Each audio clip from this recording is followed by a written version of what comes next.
はいどうも始まりました。今回もこちらにやってきております。それでは、はい本日も元気にやっていきたいと思います。おーやるぞ。ジョニーゼロブレイカーさん、はい、よろしくお願いします。よろしくお願いします。素晴らしい。いいですね、一発目。素晴らしい。ありがとうございます。プロのギタリスト、例えば、アシテさんがアンプなどの評価をするときによくヘッドルームが広いと言われることがありますが、ヘッドルームが広いとは何なのでしょうか。どの部分が変わると広くなったり狭くなると感じるのでしょうか。これ皆さんわかります？ヘッドルームが広い聞きますよね。これ高橋知ってる？まあなんか俺の友達んちのベッドルームは広かった。ベッドルームじゃないからヘッドルームやからできる男ですわ。なんか嫌やな。いやごめんちゃんと答えるヘッドルームというのはですね、音がこう超えすぎると音ってこう歪むっていうよりか割れちゃうんですよね。割れ始めるまでの余裕のある領域みたいなイメージですね。レコーディングする時のミキサーとかでね、チャンネルごとにピヨピヨってなってると思うんですけども、緑からのオレンジからの赤みたいなこの余裕のある部分のことを言います。もともとはエフェクターにおいてもまあ結局同じような話で、アンプとかも音量が大きいやつが入力された時にそれをしっかり余裕を持って再生できてるかみたいなイメージで使うことが多いかな。余裕を持って音が再生できているかというような感じじゃないですかね。なるほど。うん。ゆすずき2930さん、ずっと MTR で作曲していた人間です。はい、最近パソコンで作曲してみたい欲が出てきたんですが、はい、せっかくならライブでも使用するペダルたちを使って録音したいと思っています。ただ作曲ソフトに入ってるエフェクター機能を使っている人の動画が多く、ペダルの音で作ってる人はそんなにいない印象です。ペダル経由の音をパソコンで鳴らす時の注意点だとか特徴などあったりしますでしょうか。なるほど。まずはパソコンで作った時とペダルで音作ってから入れる時の大きな違いは、後から調節できるかどうかですね、現代においては。そうね。これ高橋の方が詳しいかな、もしかすると。いつも鳴らしているそのペダルの音を動かしたくないならもうそれでもいいような気がしますが、楽曲に混ぜた時にやっぱりもうちょっと歪み減らしたかったな。それなんですよね。後で歪みを減らせるっていうのが大きくて、単体で録音してる時はこの歪みかっこいいっていう風な音作りなんだけども、混ぜた時に歪みすぎてるがゆえにいまいちうまく混ざらないだとか、 EQ をもうちょっと減らしたかったみたいな引き算がソフトでやると後からできるので、割と皆さんソフトでやるっていうのがあるかな。であとはソフトでやる時のちょっとごめんなさいメリットになっちゃうんですけれども、ステレオでエフェクト処理しやすいっていうのがありますね。ギターのエフェクターとかって基本このソースがモノラルなので、ソフトでかけた時はディレイだとかリバーブみたいなのがこうステレオでかけられるので、より立体感みたいなのが出しやすいのでソフトでやるっていう方が多いように思います。ただエフェクターでねこうやるっていうのも全然 OK でございまして、歪みすぎないだとか、あと楽曲に混ぜた時はこんくらいの歪みがいいみたいなのって、これある程度経験を積むと分かってくるので、そうなってくるとやっぱり自分のお気に入り機材でしっかり音作って、もうそれでバチッと取っちゃう。プロの現場で言うとやっぱギタリストって基本ここで音作るんで、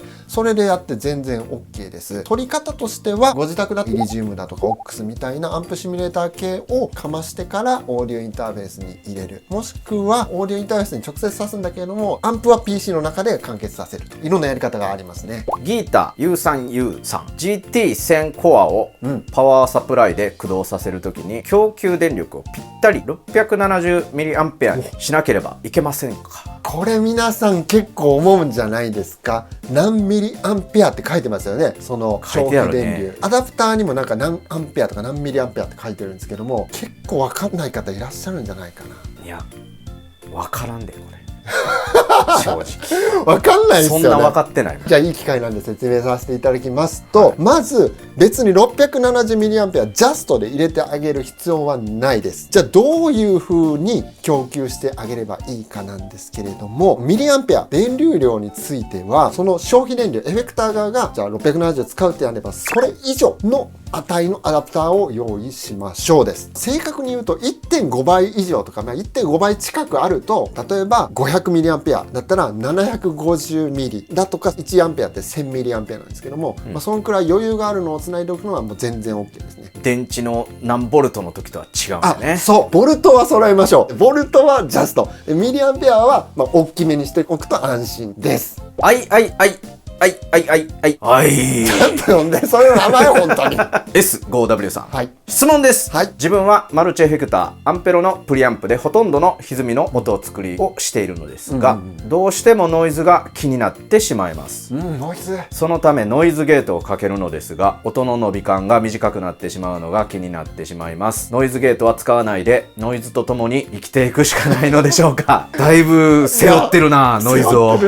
僕も同じことに悩んでたことがあります。ノイズを消すためにはノイズゲートっていうエフェクターが、そういう機材があるんですけれども、通した音が好きになれなかったのとは、最近はいろいろ改善されてる製品もあるんですけれども、ゲートを一旦閉めてるところで弾くとゲート側がこうパッて音が出るような状態に戻してくれるんですけども、タイムラグっていうかアタックがねちょっとしょぼかったり、弾き終わった後のサスティンが不自然になっちゃったりすることがあるんで苦手なんですよ。だからすごく一緒だと思う。そういう時僕がどうして解決したかをお伝えすればいいですかね。もう僕はもうこれ一択だし、今でもこれでやります。それは何かっていうと、ボリュームペダル。もうこれです。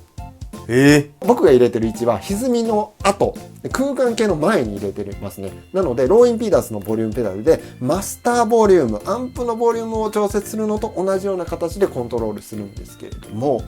これいいんすよ。何がいいかっていうと、自分の、足でねマニュアルで操作しないといけないんですけども、自分の思うがままにフェードアウトできてノイズも消せるし、あとノイズ大概全部消えます。ピックアップのノイズ消えるでしょ、その後にペダルがあるから。で歪みのノイズなんかジーってなってたとしてもそれも消えます。エフェクターボードでなんか他からなんかノイズ照明とかでなんか拾っちゃったりしてジーっていうのも大体歪みとかその近辺に言うんですよ。それも消えます。パワーアンプ側でちょっと真空管の調子が悪くてジーって常に言っちゃってるのはボリュームペダルよりも後なんで消えないんですけども、ノイズゲートでも消せないんですよ、そこのノイズは。なのでボリュームペダルで消してる。ボリュームペダル最強説。最強、本当に気持ちいい。そんなボリュームペダルがライムトーンそこ発売しておりますありがとうございます。それもあるけども、ボリュ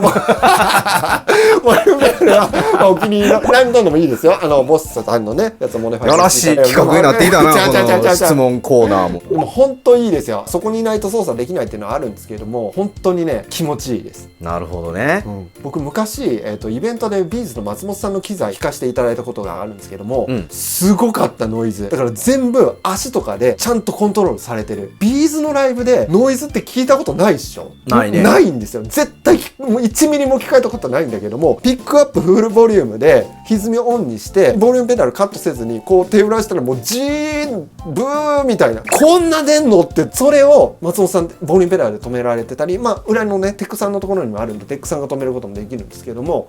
最強です。これはちょっと僕も参考にしたいと思いますね。吉田健さんかな、M5H さん。これからギターを始めたいのですが、ギターは EVH ウルフギャングスペシャル、ストライプドシリーズかヤマハパシフィカシリーズを検討中で、またアンプの代わりにヘッドホンと GT1 か GX10 を検討中なのですが、どの組み合わせが良いでしょうか。おお、それを僕に聞いてくださるんですね。ありがとうございます。すでに玄人的な質問な気がするわ。ウルフギャングかパシフィカ、その選択肢が出てる時点でウルフギャングじゃないと思ったんですけど、どちらもね本当に素敵なギターなんですけども、個性って大事だと思ってて、音楽やる上でギターってやっぱり個性っていうか主張できる場所なので、もちろんパシフィカ素晴らしいですよ。めっちゃ弾きやすいし、最近ねちょっと上位モデルみたいなの出て、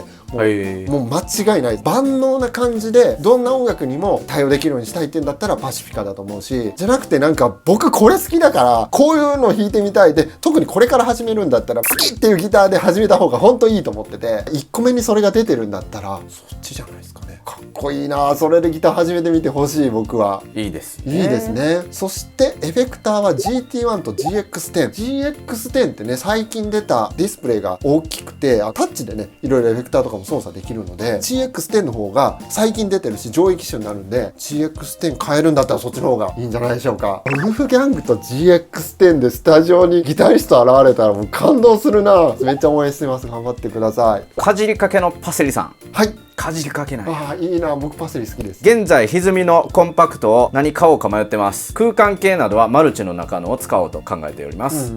マルチはアンペロ2ストンプを使ってます。次の歪みおすすめはありますかと。おすすめ歪み聞かれるとジャッカルまた訴求ですか。絶対言われると思ったんやけど僕の動画結構ジャッカル出てくるんですよね。どういう感じでいい音作りできるかなっていうのでいくつか用意して事前にサウンドどれでいきましょうみたいな話したりやるんですけども、本当にジャッカルが実力でね選ばれるんですよ。僕がライムトーンだからっていうので、それもあるはあるんですけれども、いいっすよジャッカル。これはもうおすすめしていいと思いますよ。本当に思ってくれてる？思ってます。本当？はい。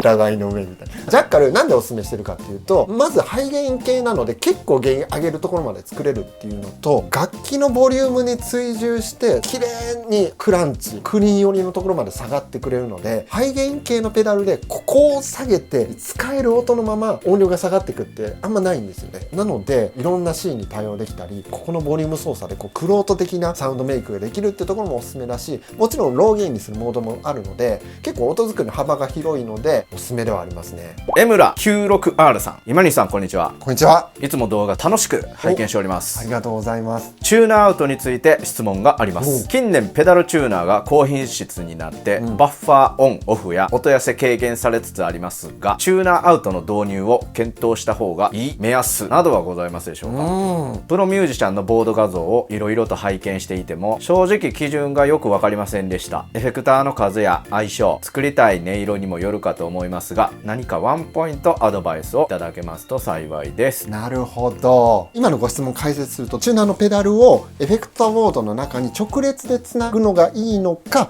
それともボリュームペダルだとかスイッチャーから分岐させてパラレルで信号を送り出してあげる方がいいのか、どっちですかっていうご質問ですね。僕はパラレル派です。なぜかっていうと、直列のラインにできるだけ余計なものつなぎたくない派なんですよ、僕もやね。あ、一緒？高品質なバッファーなんだけれども、そのバッファーの音が好きっていうんだったら入れるべきだし、高品質だろうが何だろうがそこにいて欲しくないんですよね、僕は。チューナーってチューニング用のものだから、できるだけ無駄なくパワーアップまでね、音渡したいので、僕はパラレル派。プロの中でも直列で使ってる方実際いますね。そういう方がなんで入れてるかっていうと、これね、結構いろんな方と会話するんですけども、ぶっちゃけあんま気にしてない。人によりますよ。すっごい考えてボード組むプロの方もいらっしゃれば、これバッファーいいやつ入ってるでしょ、これしかもミュートできるしね、だから入れてんだぐらいの、そんなことよりも演奏だとか他のところに自分の集中力とかを持ってっていい演奏してるプロの方もたくさんいらっしゃるので、多分そういうことなんだと思うんですよね。それはあるかもしれないね。僕はもう今後気にしないようにします。腕で吹き飛ばしていきたいと思います。お話聞いてめっちゃかっこええなって思った。あ、そう本日はこんなもんかな。ありがとうございました。はい、ありがとうございました。この動画皆さんからのいただいた質問で成り立っておりますので、ぜひ自分もこういうのを聞いてみたいというのがあればコメント欄にガーって書いていただければ、どんな質問でもいいのでぜひお願いします。そしてチャンネル登録と高評価もお待ちしてますのでよろしくお願いします。それではまた動画でお会いしましょう。ありがとうございました。ありがとうございました。